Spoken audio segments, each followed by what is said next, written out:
quiero pedirle que vaya conmigo a la primera carta de Pablo a Timoteo. Primera de Timoteo, capítulo 4. Primera de Timoteo, capítulo 4 y verso 7. Primera de Timoteo, capítulo 4 y verso 7.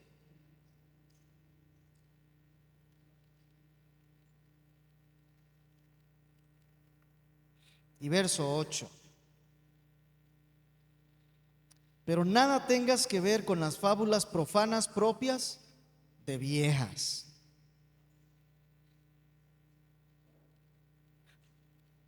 Aclaro aquí, de viejas no quiere decir de mujeres de mucha edad, ¿verdad? De una vez, no quiere decir eso.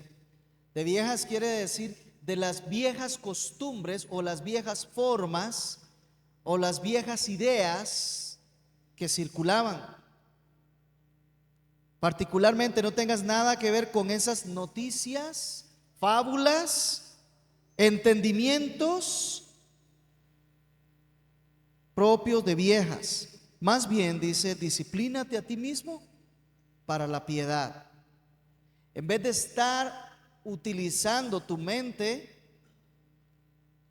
utilizando tu cuerpo para estarte dedicando a esas fábulas profanas, dedícate, disciplínate a ti mismo para la piedad. Y aquí nos dice la razón, porque el ejercicio físico aprovecha muy poco, pero la piedad es provechosa para todo, pues tiene promesa para la vida presente y también para la vida futura. De esto estuvimos hablando hace algún tiempo y el Señor nos lleva otra vez a este texto porque necesitamos disciplinarnos. Disciplínate a ti mismo para la piedad.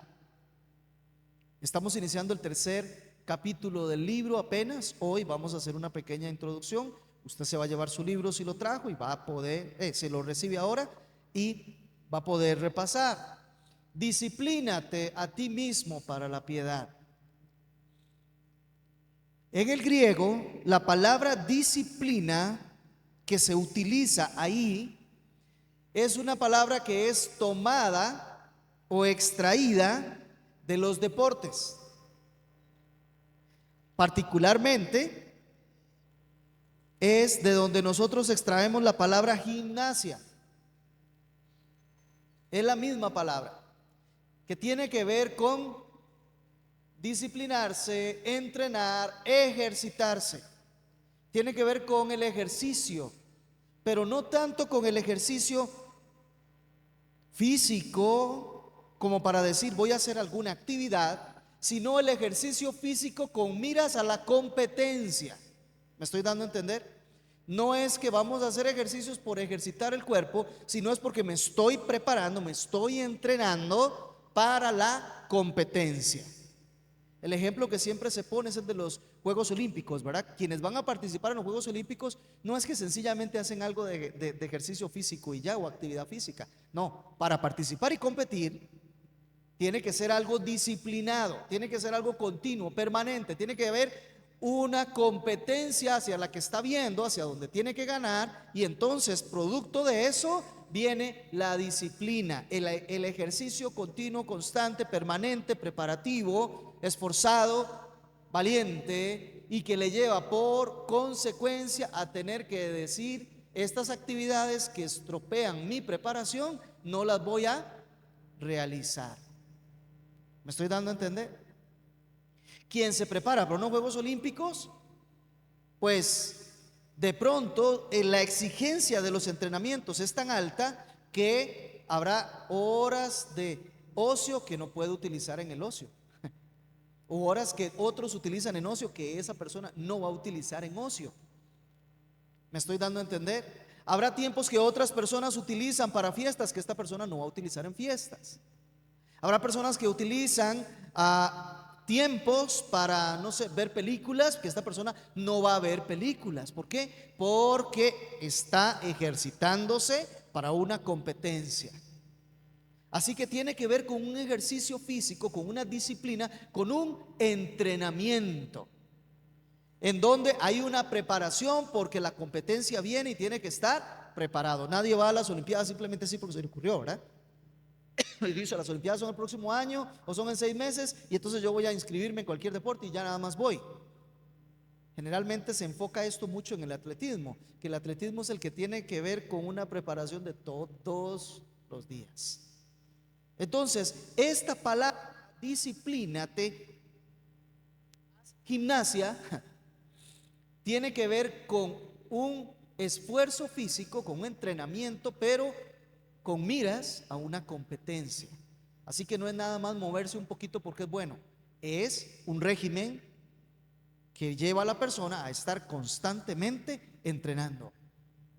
Bueno, eso es lo que quiere decir la palabra disciplínate para la piedad. Disciplínate a ti mismo para la piedad.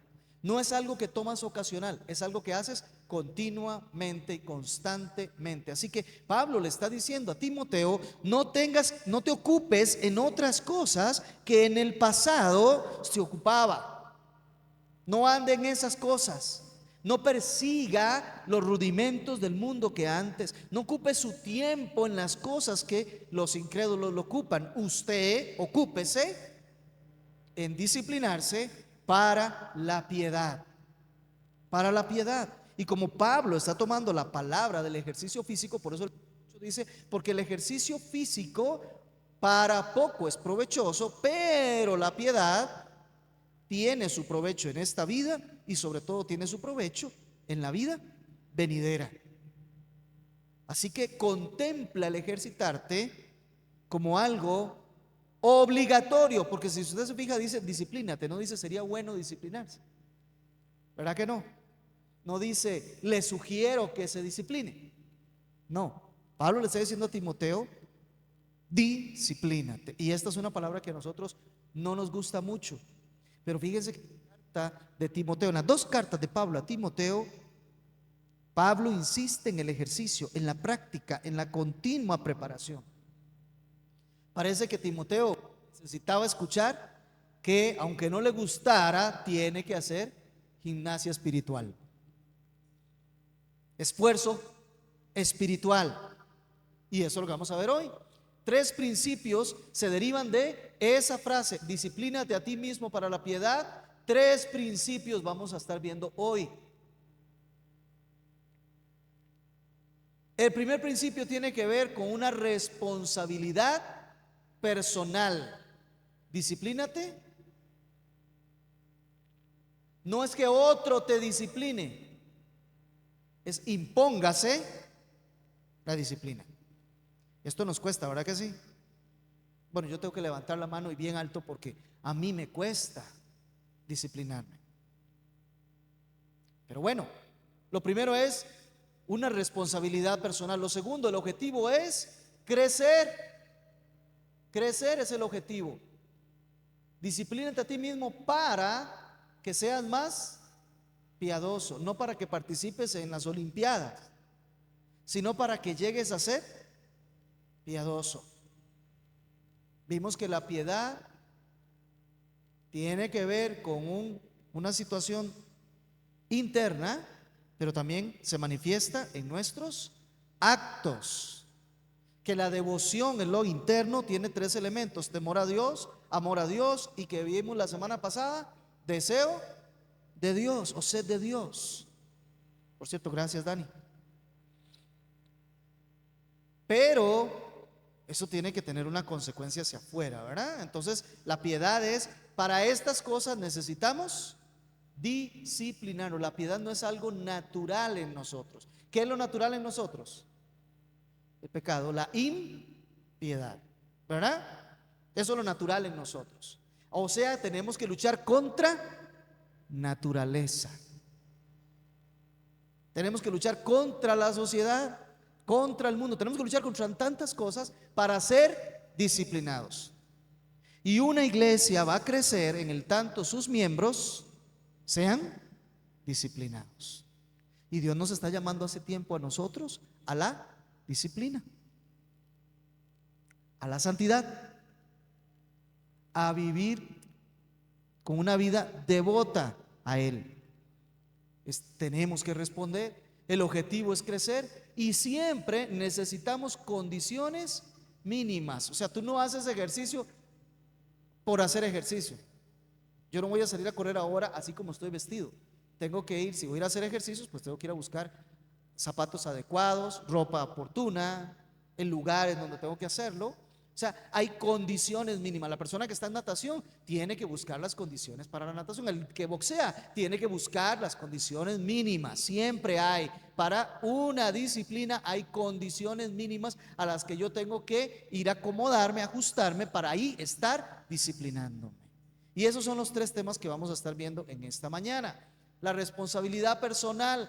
¿Qué significa responsabilidad personal? Significa que yo debo adquirir un compromiso. Y esto es un compromiso consciente. Esto es un compromiso real. Yo sé, hay algunos que no les agrada mucho que uno esté llamando a la gente a que se comprometa. Porque la tesis es, como estamos en la gracia, entonces Dios es tan bueno con nosotros que nosotros no tenemos nada que hacer. Es la responsabilidad de Dios. Nosotros simplemente somos llevados y no tengo yo que hacer ningún compromiso. Eso dice la Escritura. De ninguna manera, ¿verdad que no? Nos acaba de decir, disciplínate. Y para disciplinarme, eso quiere decir que puso Dios sobre mí una responsabilidad. Nadie es piadoso de manera instantánea, pero a todos se nos exige ser piadosos. Otra vez, ser piadoso no solo para los pastores, los líderes o los grandes, no sé, reconocidos líderes de la iglesia. No, se nos manda a todos ser piadosos. Y esto necesitamos decirlo fuertemente otra vez hasta que se rompan nuestros oídos de incredulidad. Dios nos llama a todos a ser piadosos. No hay un solo hijo al que Él no llame a ser piadoso. Es una obligación, es un imperativo. Otra vez, ¿cómo dice ahí? Disciplínate a ti mismo. Es una obligación. Es algo que pesa sobre nosotros. Y cuando se nos llame a cuentas, se nos va a llamar por cómo estuvimos nosotros en relación con el disciplínate a ti mismo.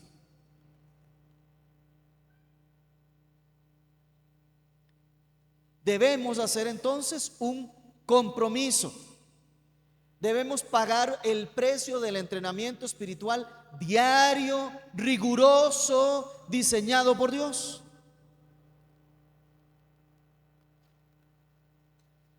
Es interesante, pero nosotros decimos, es que eso de ser disciplinado, eso de hacer un compromiso, como que no va conmigo, ¿verdad? A mí me cuesta mucho. Sin embargo, es interesante porque nosotros los creyentes somos disciplinadísimos y tenemos un enorme compromiso en muchos ámbitos de nuestra vida. Caso típico, el trabajo, ¿no es cierto? El trabajo exige un horario, exige un comportamiento, exige una conducta y usted lo hace. Se compromete. No está llegando tarde, no deja las tareas a medio camino, no, las cumple, las termina. Y todos los días entra a la misma hora y todos los días está ahí, diario. Igual pasa con quienes trabajan en su casa, ¿verdad? Particularmente las amas de casa que trabajan en su casa. Todos los días hacen la comida, todos los días están con la ropa, todos los días están limpiando, todos los días. Y es un compromiso diario. Y se disciplinan en eso. Y tienen un compromiso. Hasta lo hacen cantando. Es un compromiso real de vida. No les pesa. Saben que tienen una responsabilidad y la cumplen. No hay que estárselos diciendo. Bueno, salvo algunas excepciones, ¿verdad? Por ahí. Pero en lo natural, lo normal es que seamos comprometidos y seamos disciplinados en ámbitos de nuestra vida. Dejamos de hacer cosas que nos gustaría por estar cumpliendo con lo que tenemos que cumplir. Algunos tienen aficiones y dejan de hacer cualquier otra cosa por estar en su afición, en su hobby, porque hay un compromiso. Sabiendo que hay una responsabilidad, entonces me tengo que comprometer, tengo que hacerlo, soy responsable. Pero el problema es que los cristianos No sé qué de pronto pasa, pero tendemos a pensar que en la vida espiritual no tenemos ningún compromiso. Como es Dios quien nos llama y como es Dios quien nos sostiene y como es su gracia la redentora, entonces yo no tengo que comprometerme. Y estoy a un paso de caer en aquello que dice Pablo, es que convierten la gracia de Dios en libertinaje. Se nos olvida que hay un compromiso personal. No estoy diciendo ni siquiera el compromiso que Dios nos llama a todos de llevar el evangelio, de servir en la iglesia para que otros también crezcan en la fe. No, no estoy hablando de lo corporativo, no estoy hablando de lo social, estoy hablando de lo personal, de lo que a mí me corresponde delante de Dios. Yo tengo un compromiso personal, una responsabilidad que se me demandará saber cómo lo hice. Y es una obligación. ¿Recuerdan la palabra disciplina? Hacer ejercicio constantemente, continuamente, con miras a alcanzar un objetivo. Si estoy en las Olimpiadas, ganar mi carrera o mi pelea de boxeo o mi carrera de natación, porque voy a contender, porque voy a luchar y tengo que estar preparado. En la fe tengo que estar preparado, tengo que luchar. Hay un objetivo, ser como Cristo. Y tengo que luchar, y es diario, y es continuo, es constante, es permanente. No hay variables, o como dijo el autor, el precio nunca está en descuento. Nunca. El precio hay que pagarlo. Nunca es menos. Es todos los días. ¿Qué dijo Pablo cuando estaba ya por ser sacrificado allá en 2 Timoteo? En 2 Timoteo. Tráeme los rollos particularmente, o los libros particularmente, los rollos. Y ya estaba para ser sacrificado y él quería seguir estudiando las escrituras. Es diario, es constante, es permanente, es un ejercicio. ¿Por qué muchas veces nosotros decimos que no tenemos tanta fuerza espiritual? Porque no nos ejercitamos. Somos debiluchos. Porque muchas veces no alcanzamos metas en el servicio al Señor, porque no nos esforzamos. Y como dice el Salmo 63:1 respecto a esta búsqueda: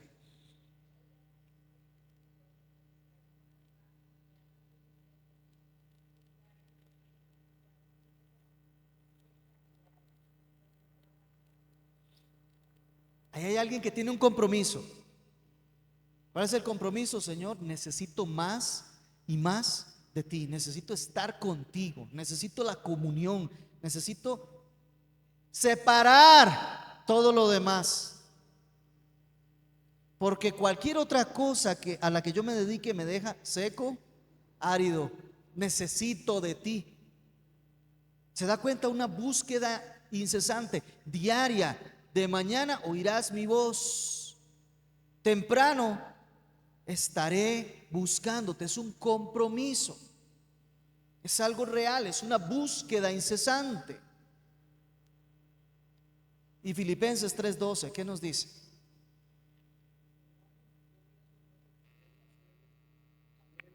Ya alcanzado, pero una cosa hago, olvidando lo que queda atrás y extendiéndome a lo que está delante. ¿Qué hace Pablo?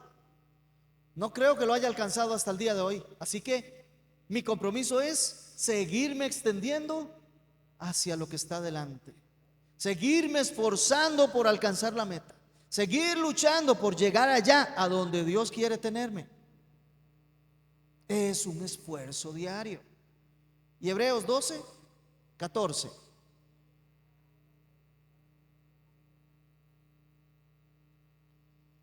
Seguid. Y siempre en este versículo me llama la atención porque tendemos a cortarlo, ¿verdad? Es que hay que ser santos, porque sin la santidad nadie verá a Dios. Pero leámoslo completo: seguid la paz. No se lo olvide. El mandamiento es completo, no es medio mandamiento. No. Seguid la paz y la santidad, sin la cual nadie verá a Dios. Pero tenemos que leerlo completo. El ejercicio no es solo el brazo derecho, no, son los dos brazos. ¿verdad?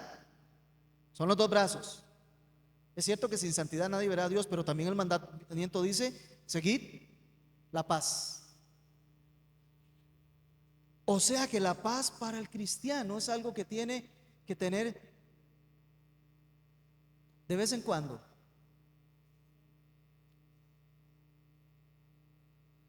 O sea que si yo no tengo paz, entonces como que no estoy en la regla del Señor, ¿verdad? No estoy en la norma de Dios. Eso enseña algunas otras cosas. Pero aquí estamos hablando precisamente del gran compromiso. Síganlo. La santidad, persígala. La piedad, persígala, sígala. Esfuércese. Pablo dice: está delante de mí, tengo que seguir, tengo que avanzar. El salmista dice: así como cuando la tierra está seca deseando el agua, así está mi alma cada día buscando de Dios. Es un compromiso porque hay una responsabilidad personal. No es de la iglesia, no es del pastor. El que usted alcance piedad es suyo, es su obligación.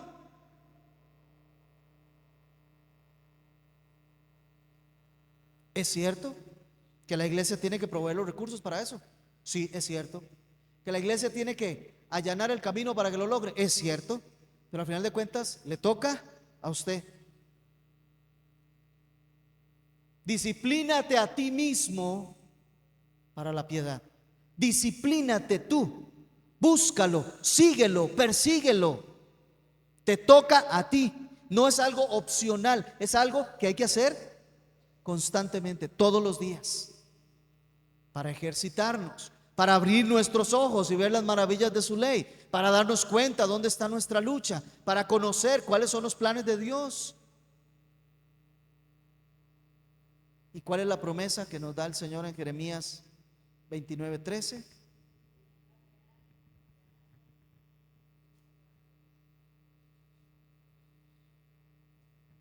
¿Cuándo me van a encontrar? No solo cuando me busquen, cuando me busque de todo corazón, cuando ese compromiso se está materializando en una verdadera búsqueda, entonces me van a encontrar. Cuando haya un compromiso real, cuando quieran cumplir verdaderamente su responsabilidad, entonces es que se van a encontrar conmigo. Ese es el punto. Es una responsabilidad, decíamos. ¿Qué otra cosa decíamos? Lo segundo es que hay un objetivo en este crecimiento. El objetivo, perdón, es el crecimiento en esta responsabilidad de disciplinarnos a nosotros mismos para la piedad. El segundo principio es que hay un objetivo claro: crecer en piedad, en santidad. Eso implica que nosotros, para creer, necesitamos un entrenador bien bueno. Nadie entrena para las Olimpiadas si no tiene un muy buen entrenador. O sea, el atleta no va solito a las Olimpiadas.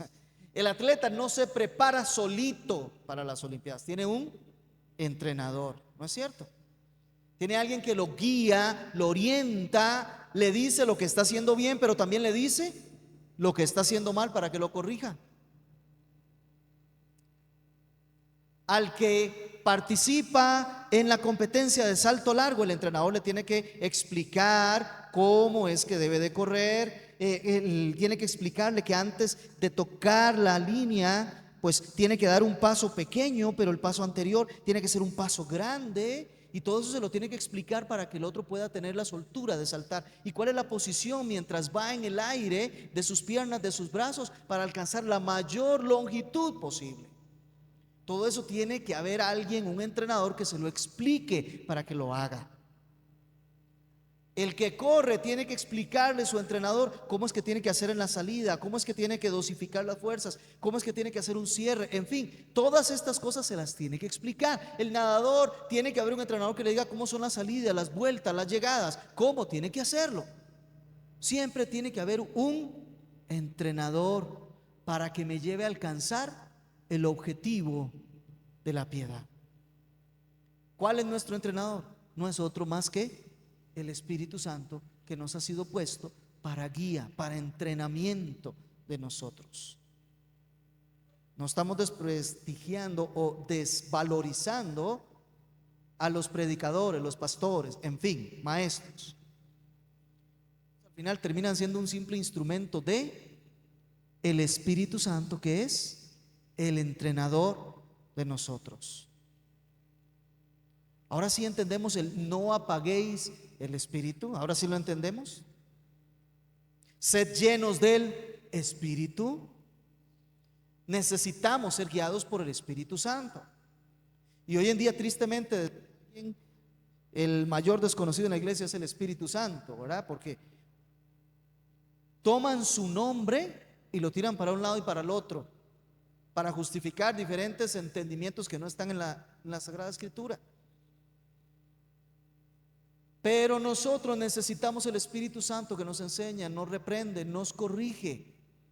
Eso es la obra de Él en nosotros. Por la obra del Espíritu Santo es que estamos en Cristo, porque Él nos hizo nacer de nuevo. Por la obra del Espíritu Santo permanecemos en la fe. Él es nuestro ayudador, es nuestro consolador. Por la obra del Espíritu Santo llegaremos hasta el final. Amén. No por la capacidad ni habilidad de nosotros, por la obra del Espíritu Santo. Él es el que está puesto en nosotros. Debemos exponernos entonces a la palabra, como un entrenador que nos está hablando, ¿verdad? Constantemente, y nos está diciendo: esto hay que hacerlo, esto no hay que hacerlo, corrija esto, corrija lo otro. Eso hacen los entrenadores, ¿no es cierto? Le hablan a aquellos que están preparando. Bueno, el Espíritu Santo nos habla precisamente a través de la palabra. Nos entrena con la palabra. Mire este conocimiento tan claro como lo tenía Pablo ahí en Tito 1:1. Es un saludo, pero miren la verdad que se encuentra ahí. ¿Quién me ayuda con Tito 1:1?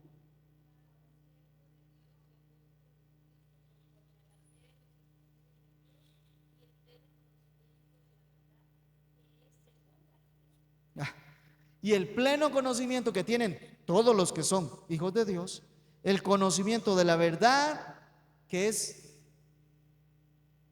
la que nos lleva a la piedad. Nadie puede ser piadoso fuera de las Sagradas Escrituras, sin la intervención de las Sagradas Escrituras, sin ajustarse a las Sagradas Escrituras, sin ser medido y examinado por las Sagradas Escrituras. Nadie. Fuera de la palabra no se alcanza piedad, no se alcanza santidad. Y esto lo digo enfático. Solo su palabra es la que nos santifica. Palabras de Cristo, ¿no? Santifícalos en tu verdad. Tu palabra es verdad. La verdad que está en la palabra santifica, nos hace piadosos. Por eso no puede ser. Cuando ustedes se enfrentan a un lugar, a un programa, a un video donde quien está ahí no está usando la palabra, sepa, usted está perdiendo el tiempo. Allá usted si se queda ahí haciéndolo porque ahora el problema es suyo, no de la persona charlatana que está ahí. El problema es suyo. ¿Qué está haciendo con su tiempo? Usted necesita crecer para la piedad. Conocer la verdad conduce a la piedad y el objetivo es ese: crecer, ser más como Cristo, ser más piadosos, ser conocido por que antes era de una manera y ahora es más como Cristo. Eso es. Así que en ese punto del objetivo, que para eso es la disciplina, el objetivo es crecer en santidad, necesitamos un buen entrenador. Y el entrenador no es como hizo mi papá, no es como lo había hecho mi mamá, no, como lo hace el pastor de la iglesia. Debería de serlo, pero tampoco él es un parámetro. El parámetro está en la Escritura, como Dios lo dice, como la palabra lo enseña. Así se crece. Para la piedad, el Espíritu Santo usa la palabra. Y lo tercero que veíamos era: hay condiciones necesarias. Para ejercitarse necesito algunas condiciones. Entonces eso me lleva a que mis condiciones son práctica y más práctica y más práctica y más práctica y seguir practicando. ¿Qué es lo que tengo que practicar? Lo que me está enseñando mi entrenador. Imagínense un atleta que tenga un excelente entrenador, pero él no le hace caso al entrenador. ¿De qué resultado va a tener? Nada. No. ¿No lo hay?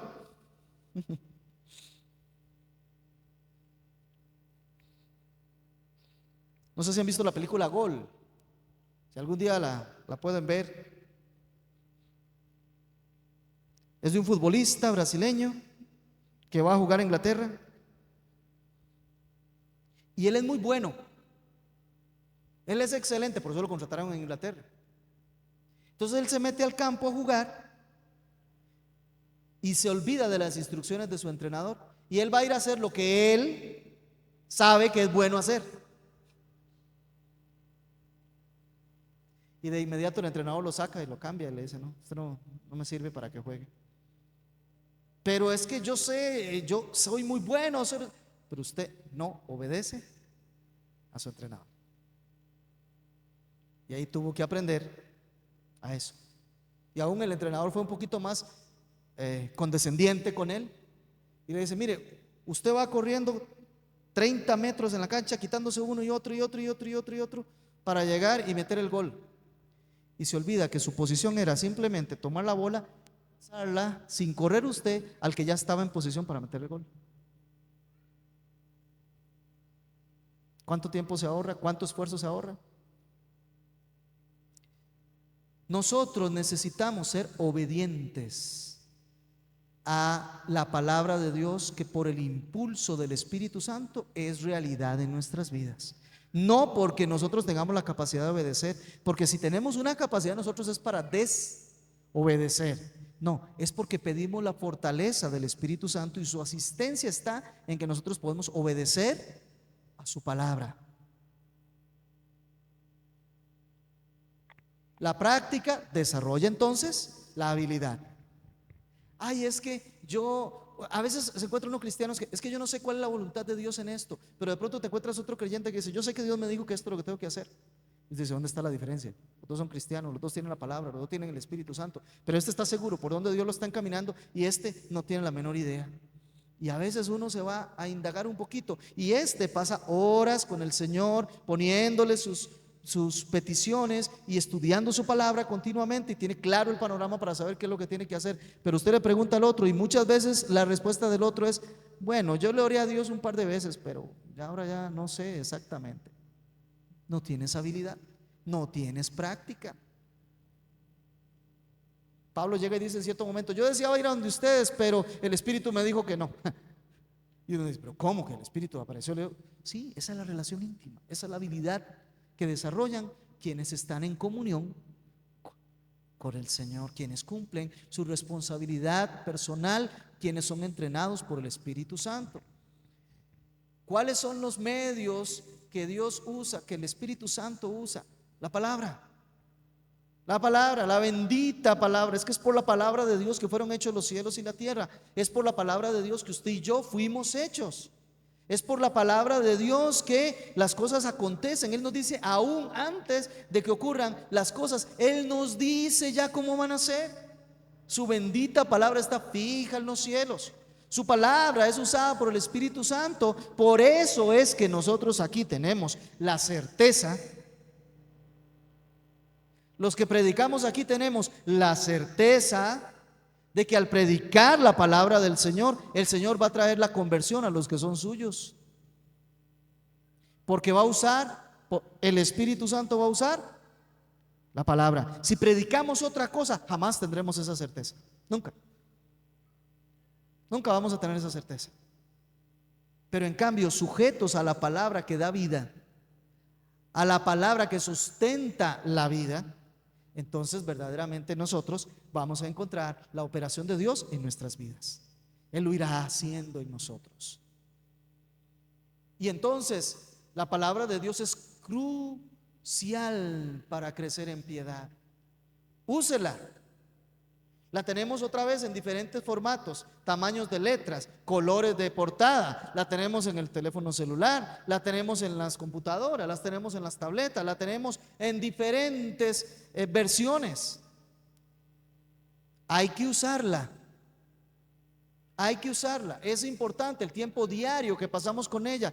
Y mire, aquí el autor nos da un método que utiliza un grupo que se llamó, sí, los navegantes.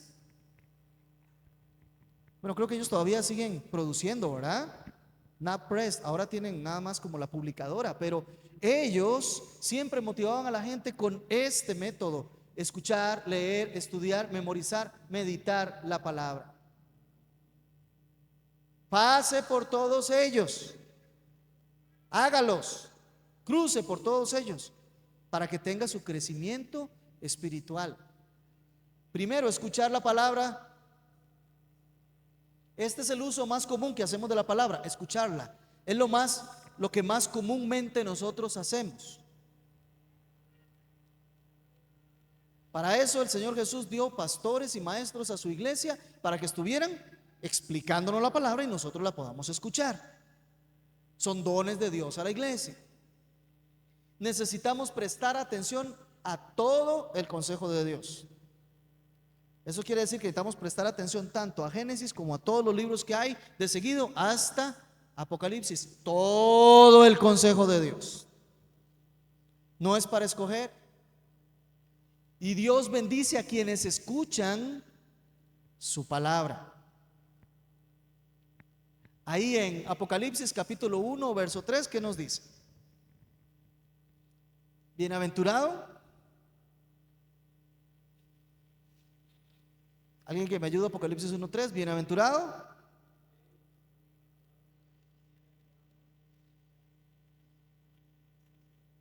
el que lee y los que oyen y que guardan.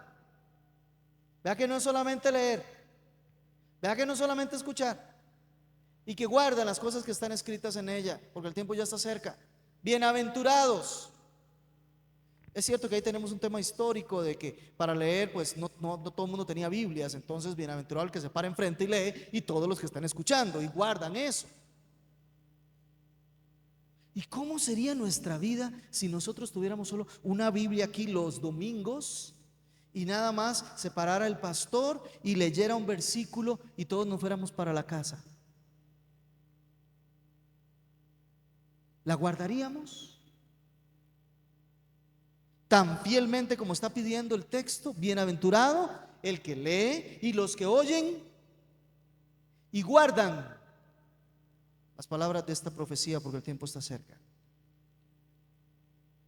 ¿Tendríamos nosotros la capacidad de retener con solo una lectura a la semana? Muy probablemente nosotros diríamos no. Entonces, ¿quiénes están en ventaja? ¿Los del siglo primero o nosotros? ¿Quiénes están en mayor ventaja? Nosotros. Entonces, ¿a quiénes se les da responsabilidad?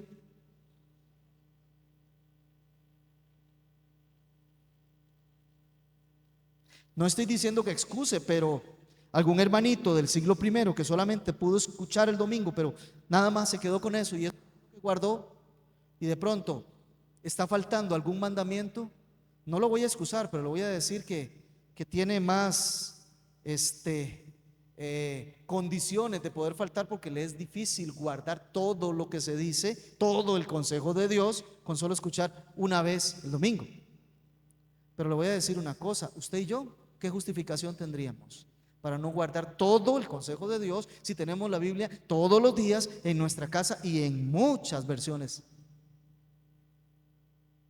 A mayor luz, mayor responsabilidad. Benditos los que escuchan. Mire con cuidado lo que dice Ezequiel 33:31.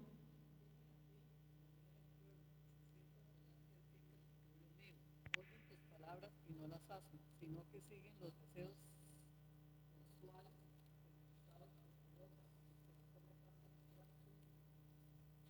¿Será que estamos así como describe el texto?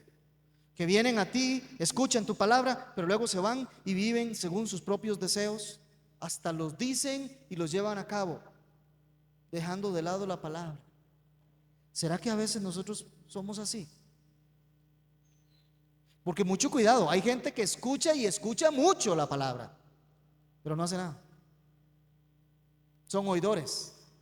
Y creen que solamente por el simple hecho de estar oyendo y oyendo y oyendo, pero yo no hago nada, ya con eso yo me santifico. No, así no funciona. Así no funciona. En nuestra casa mi esposa acostumbra a tener un botiquín donde están los medicamentos, ¿verdad? Y en ese botiquín están los medicamentos para la gripe, para el dolor de cabeza, para el dolor de estómago, para todo tipo de dolores. Ahí está. Y yo sé que ahí está ese botiquín, pero no gano nada si yo tengo un dolor de cabeza y yo sé que ahí está el botiquín y que ahí hay medicamentos para el dolor de cabeza, pero con solo no se me va a quitar nunca el dolor de cabeza. ¿Me estoy dando a entender? Con solo saber la palabra, con solo escucharla. Por eso es que la escucha positiva de la palabra requiere que usted ore y le pida a Dios que durante el tiempo de la exposición del texto, Señor, háblame a través de tu palabra. Háblame. A mí me llama poderosamente la atención cuando los domingos al mediodía, normalmente a la hora del almuerzo, nos reunimos. Antes eran solo los 6 de la casa, ahora compartimos con otros más, gracias a Dios. Y preguntamos, ¿qué le habló el Señor hoy a través de la predicación? Y yo he estado escuchando, por ejemplo, al hermano Denis que predicó, y a mí me habló algunas cosas, y a mi hija o a mi nuera le habló otras cosas que yo dije, yo eso nunca lo escuché. Pero yo estuve ahí sentado, yo estuve atento.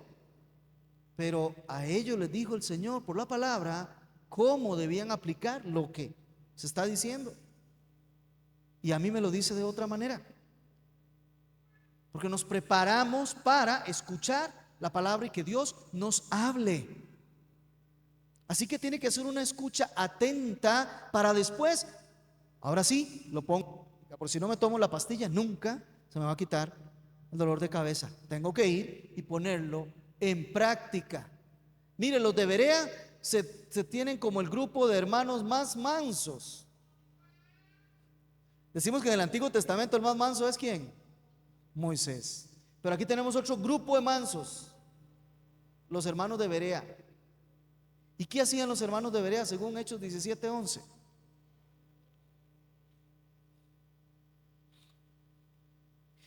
Otra vez, pongámoslo en perspectiva, ya estaba el Antiguo Testamento, por ahí ya lo tenían, ¿cierto? Pero se paraba Pablo y predicaba. ¿Y qué hacían los hermanos? Qué bonito, ahora sí nos vamos a almorzar todos a la casa. No, eso no hacían los hermanos de Berea. Los hermanos de Berea, después de que Pablo se sentaba, abrían los rollos y decían, vamos a ver si lo que Pablo dice es cierto o no es cierto. ¿Por qué? ¿Por qué hacían eso? Y nosotros sencillamente terminó la predicación y nos fuimos para la casa a almorzar y se nos olvidó hasta lo que se predicó.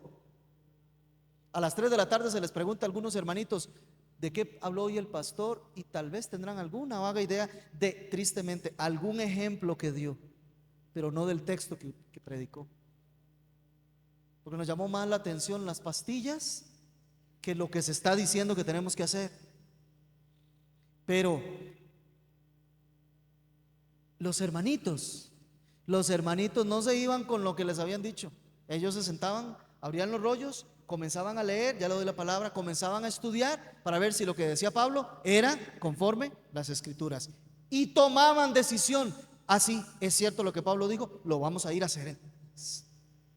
Porque ellos entendían que había algo de mucha importancia. Su vida estaba de por medio. Yo no sé si usted entiende que su vida está de por medio. Su vida está de por medio si obedece la palabra de Dios o no. Si tú crees en el Señor Jesucristo, serás salvo. Literalmente. Si no crees, ya has sido condenado. ¿Se da cuenta cómo está de por medio su vida? Y no solo su vida eterna, su vida aquí también. Entonces, pongamos atención a estas cosas. Escuchar la palabra, hermana, lo más breve posible.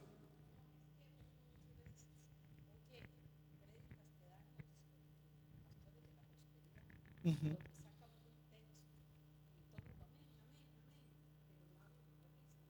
Ujú. Y es triste cuando eso pasa. Por eso es que nosotros tenemos que ajustarnos a la palabra. La luz de la palabra me hace entender si lo que está diciendo ese hombre realmente es algo que viene de Dios o realmente no lo es. Y deséchelo. Puede ser muy jocoso, puede ser una persona muy afable. Deséchelo. Es un falso maestro. Ok, pero lo segundo es leer la palabra. Aprendemos del Espíritu Santo directamente. Mire, aquí nosotros apreciamos muchísimo los pastores y los maestros. De verdad son un don de Dios, son un regalo de Dios y nos ayudan a entender. Pero nada como ir y enfrentarse al entrenador directamente, escuchando su palabra, hablando él directamente. Así que léala. Leer la palabra hay que hacerlo diario, constante, permanentemente. De esto no hay vacaciones. Usted se podría ir de vacaciones de su trabajo, pero allá en sus vacaciones usted seguirá leyendo la palabra. Seguirá con su devocional. No, de esto no hay vacaciones. Las tentaciones del enemigo están puestas en todo momento, en todo lugar. Usted necesita leer la palabra de Dios. Esto permite una comunión personal con Dios. Mire, la comunión que habla de Éxodo 31:11 era que Moisés hablaba con Dios cara a cara. ¿Quiere encontrarse con Dios cara a cara? Mire, abra la palabra y ahí se está encontrando con Dios. Tal vez no físicamente, pero está escuchando su voz de manera directa, como que se sentó enfrente suyo y le está hablando cara a cara. Es algo hermoso. Es importante leer, aunque usted escuche predicaciones, lea usted la palabra de Dios. El leer la palabra de Dios le va a ir dando un panorama general. Usted ha visto que aquí cuando predicamos a veces hay que hacer un enorme esfuerzo, que me digan los hermanos para que sepan, para que yo le pueda explicar 4 o 5 versículos, o ellos. Un enorme esfuerzo. Y aquí la iglesia hasta que suda cuando le toca predicar al pastor Jaime y la porción en versículos, ¿verdad? Uno dice, ¿qué horas iremos a salir hoy? Pero usted en su casa puede leer 4 o 5 capítulos, puede leer un libro entero, cosa que no podemos hacer los que estamos aquí. Pero usted sí puede ir a su casa y tener una perspectiva general. Ah, que el hermano está predicando Hechos, vamos a leer Hechos. Vamos a leer Hechos para estar preparados para lo que Dios nos va a decir en el libro de los Hechos. Busque un plan de lectura. Genial cuando puede leer la Biblia completa. No digo que en un año, pero que puede leer la Biblia completa, tal vez en 2 o 3 años. Y cada 2 o 3 años usted volvió a leer la Biblia entera y va teniendo un mejor y más amplio panorama. Así cuando vienen a predicar aquí, usted dice, ah, ya yo pasé por ese texto, ya sé más o menos qué perspectiva hay, ya más o menos comprendo y ahora voy a encontrar mayores riquezas en ese texto. Breve, por favor. Esto está complejo, que no solo leerla y aprender ese versículo, el asunto es que esto hay que ponerlo en práctica. ¿De acuerdo? ¿Estamos de acuerdo? Estamos de acuerdo. Sin embargo, hay un valor que no podemos pasar por alto. Y es que hay que leerla, hay que estudiarla, hay que aprenderla. Porque si no, no sabemos qué vamos a poner en práctica. ¿Estamos de acuerdo? No se limita a eso, hay que llevarlo a la práctica, sí. El problema es que muchas veces tenemos malas prácticas en nosotros. ¿Por qué? Porque tenemos una mala comprensión o nula comprensión de las Sagradas Escrituras. Así que primero hay que corregir el entendimiento para que después sea corregida la práctica. Por eso es que es importante un plan apropiado para usted. Por eso yo no puse ahí cuál. Hay personas que pueden leer la Biblia en un año, gloria a Dios. Hay quienes lo pueden leer en 3, gloria a Dios. Hay quienes lo pueden leer en 5, gloria a Dios. El punto es que esté leyendo constante y continuamente la Escritura para que usted tenga un panorama general. Y esto es importante, póngale énfasis a los textos que estamos predicando. Por lo menos el libro de Hechos, estélo leyendo. Ojalá cada mes lo leyó y volvió el otro mes y lo volvió a leer, y lo leyó el otro mes y lo volvió a leer. para que cuando se esté predicando pueda comprender de mejor manera lo que se está diciendo. Lo tercero, decíamos, es estudiar la palabra de Dios. La lectura de la palabra de Dios, la simple lectura, esa que podemos hacer en un año o en 3 años o en 5 años, la simple lectura de la palabra de Dios me da un panorama general. Como si viéramos en un mapa, me da simplemente un panorama de todo. Eso me da la lectura de la Escritura. Pero yo no necesito solamente el todo, yo necesito ir a profundizar. Necesito hurgar ahí adentro. Eso necesito hacerlo, y eso solamente con el estudio de las Sagradas Escrituras. El estudio personal, no estoy diciendo el estudio que se da aquí, que es muy bueno, gloria a Dios, pero usted tiene que estar estudiando un texto, usted tiene que estar metido en la palabra. Escudriñar requiere una inteligencia y requiere una intensidad mental. Usted tiene que estar metido en la palabra, esforzado. Es un tiempo en donde usted no se interrumpe, el teléfono se queda fuera, nadie lo interrumpe, usted está estudiando lo que Dios le está diciendo. Por eso es que en un devocional normalmente lleva una lectura de unos 3 capítulos, 4 capítulos, pero después lleva el tiempo de meditación en el capítulo en que estás, por donde vas. Ahí profundizas, ahí estudias. Ocupa concentración. Es un tiempo tuyo con Dios, es un tiempo de profundidad, es un tiempo donde vas a hurgar, y Dios quiera que usted pueda utilizar cualquier método de estudio bíblico. Ahí está el método inductivo, ¿verdad?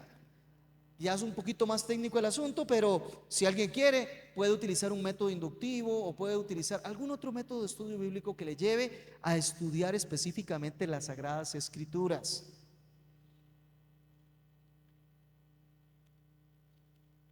Un solo libro, uno solo. En este punto simplemente lo menciono. Un solo libro, que es el único que aconsejo, el único, y todos los demás, este autor, por favor, no los compren. Pero solo hay uno que se llama Métodos de Estudio Bíblico. Es el único libro que ese autor no incluye su pensamiento. Entonces está genial, porque se dedicó a recopilar los diferentes métodos de estudio bíblico. Y así se llama el libro, y cuando usted lo abre, trae diferentes métodos de estudio bíblico. Por eso es que es el único libro de ese autor que yo aconsejo que, por favor, si lo quiere comprar para tener una ayuda de cómo estudiar la Escritura, lo puede hacer. Después de ahí no compre ninguno más de ese autor, Rick Warren. ¿Ok? Métodos de estudio bíblico, libro de Rick Warren. Los demás no los compre. Los demás contaminan. Pero ese libro, ya le digo, como es un libro técnico y no tiene el pensamiento de este varón, entonces ese adquiéralo, es muy bueno. No conozco otro que explique métodos de estudio bíblico tan amplio, extenso como lo hace, y usted puede escoger cualquiera de esos métodos para que estudie la Escritura. Además, yo le invito a que busque diferentes métodos que están en ese libro y los aplique a diferentes textos bíblicos. Sí, parece que Rick Warren algo le pasó, nunca lo usó, pero por lo menos él sí lo escribió en su momento. Sí, lo necesitaba para la tesis, y es lo clásico, ¿verdad? Que lo necesiten para la tesis y terminan publicándolo. Uno siempre encuentra tiempo para lo que le importa. Usted me va a decir, es que yo no tengo tiempo para estudiar la Escritura. Para lo que le importa, usted siempre encuentra tiempo. Quita otras cosas porque le da prioridad. Cualquier método de estudio que aplique los principios que están en Proverbios capítulo 2, versos del 1 al 5, solamente lo voy a mencionar por un tema de tiempo.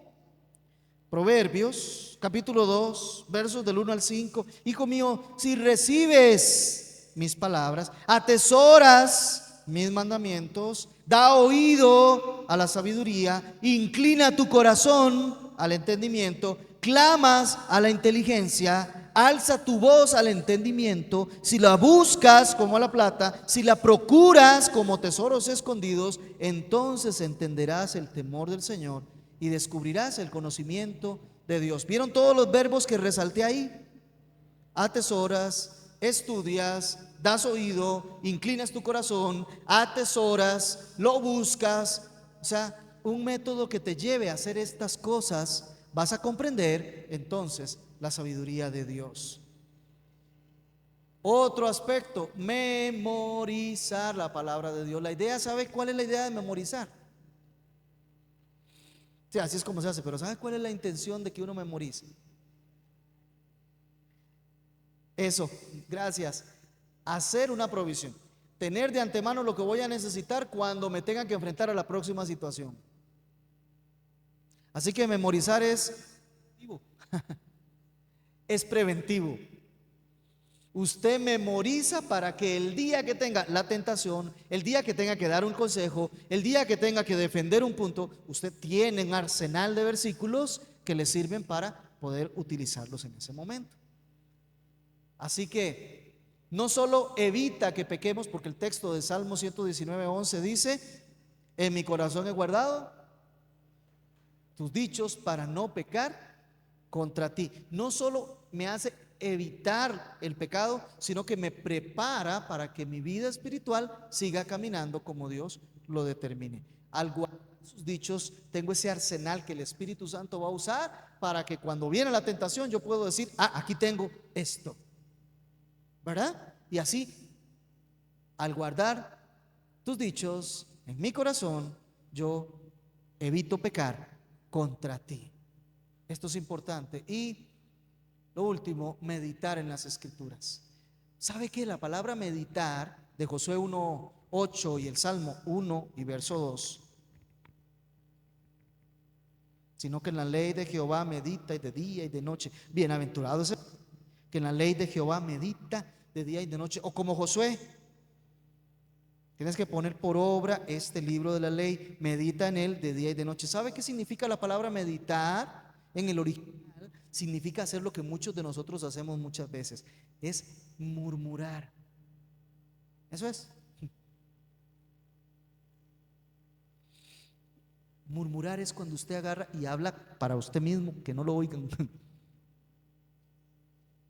Un murmullo, ¿verdad? O sea, es así como... Las mamás conocen de eso porque después se vuelven al hijo y le dicen: ¿qué fue lo que dijo? Hablarse a uno mismo. Bueno, háblese a usted mismo la palabra de Dios. Aplíquese el Evangelio todos los días. Meditar en las Escrituras, consideramos sus significados, sus implicaciones para nosotros, sus aplicaciones, y además termina involucrando nuestros afectos.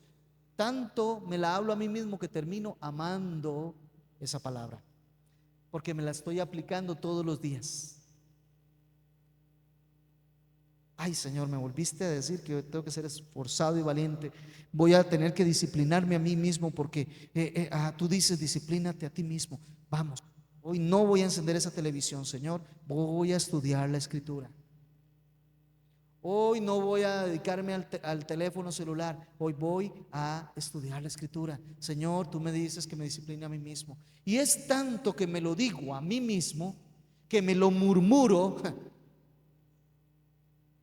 que murmullo de eso conmigo mismo, que al final termino amando y digo: Señor, qué rico es disciplinarme.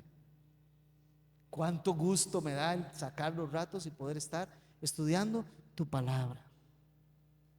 Ya te doy la palabra para ir cerrando aquí. Entonces decíamos que la orden es: disciplínate a ti mismo para la piedad. No es algo que viene solito, requiere entrenar, esforzarse. El principio, hay un principio de responsabilidad. Eres responsable por tu crecimiento en piedad delante de Dios. El objetivo, eso, que crezcas, te parezcas más a Cristo. Y tercero, recuerda que hay condiciones mínimas. Para lo primero requieres compromiso. Para lo segundo, hacerle caso a tu entrenador, el Espíritu Santo. Y para lo tercero, práctica, práctica, práctica, práctica, práctica. Es lo que nos decía el hermano, ¿verdad? El estudiar la Escritura y el conocerla, pero sin ponerla en práctica, no funciona. Igual que el corredor no le hace caso al entrenador, jamás va a poder correr bien. El nadador tampoco y el boxeador tampoco. Igual nosotros. A poner en práctica, a poner en práctica, a poner en práctica, a poner en práctica, y solo así se alcanza la habilidad. Amados hermanos, la palabra de Dios es crucial para crecer en piedad.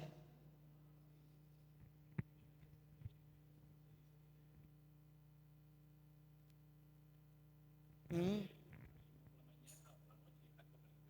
mm, mm.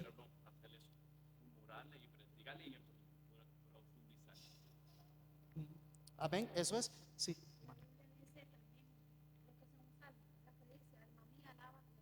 Ujú. Así mismo, sí.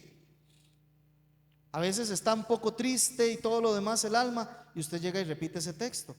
Alma mía, espera en Jehová, porque aún he de alabarle.